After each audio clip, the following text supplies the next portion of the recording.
ciders have been growing in popularity, but there are so many different kinds of ciders out there. So that's when cider enthusiast Britt Dixon steps in to break it all down for us. So first of all, tell us what exactly is a cider? Okay, cider is made from apples, so fermented apples, very similar to a wine, because of course wine is fermented grapes. Cider is popular because it's gluten-free, so people with dietary restrictions can drink a cider, and lower alcohol than a wine. So a great sort of alternative to sitting in the backyard, having a barbecue, you know, sitting on the patio in the summer. This is a perfect drink choice. Definitely. So you've brought along a few different types of ciders, and you're going to explain the difference between them. Yes, that's right. So this category is like the fastest growing beverage category in the LCBO, hugely popular. There's about 70 Ontario craft cider producers right now, compared to just a handful 5 years ago. Wow. And they're really creating like a great range of different styles. So there really is a cider for everyone. So if you take a look over here, this one is from Fielding Craft Cider Company, Fielding Estates Winery. They're making this cider in Beamsville in Niagara. This is like your crisp, refreshing. If you look at the color here, that's like your straight up apple cider, your traditional apple so like cider. A classic choice. Yes, thing. absolutely. Very easy drinking. If you move over here, Brickworks in Toronto. This is a new release. This is a lemonade cider radler. So just pour a bit of that so you can see the color. This is very bubbly. You sort of get that crispness. And if you like lemonade, then you're going to like this, because it literally tastes like a glass of lemonade.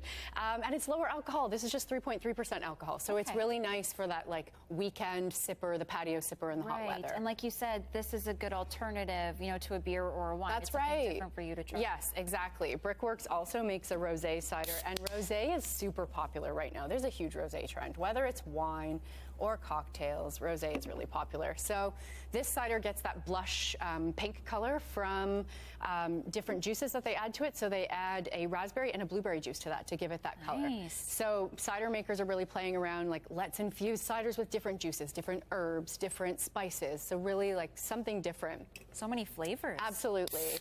This one here actually has wine in it. So this is made with Pinot Noir wine. That's why you get that sort of like, almost like a watered down red wine color, right? So Pinot Noir is obviously red, so you get that color.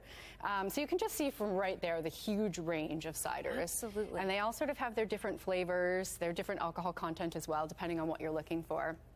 Over here, West Avenue Cider, this is one of my favorites. They are located in Carlisle near Hamilton, and they actually have a big cidery there, and they have planted all of their own cider apples. So they're growing their fruit right there on the property. And there's, the cider maker there, Chris, is really playing around with a lot of different things. So this one, the Carlisle Gold, this is made like a sparkling wine. So with this one, they let it ferment in the bottle, so you get sort of those bubbles if you were to think of like a champagne. Nice, okay. Right? And so it's like very light and bubbly like a wine.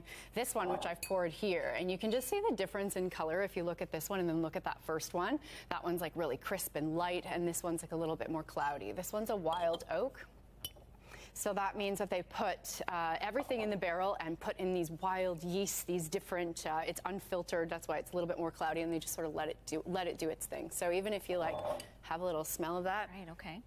Pretty distinct, right? Yes, There's a different, they also do, which I think is really interesting, and this is similar to wine as well. This is, it would be closest to an ice wine. And so it is a very concentrated, it's called firecracker. They use a maple evaporator to sort of evaporate a lot of the water out of that, and then you're left with this very concentrated, almost like a maple flavor, even though there isn't maple in there. Okay. So yeah, it's very interesting. And then lastly, we can also make cider from pears, and that's called perry instead of a cider. And that's just another alternative there as well. And this one's nice. It's very light. There's a lot of different different styles, obviously, as you can see in the range of different ciders here. Literally is a cider for everyone. Wow. As I mentioned, fastest growing beverage category.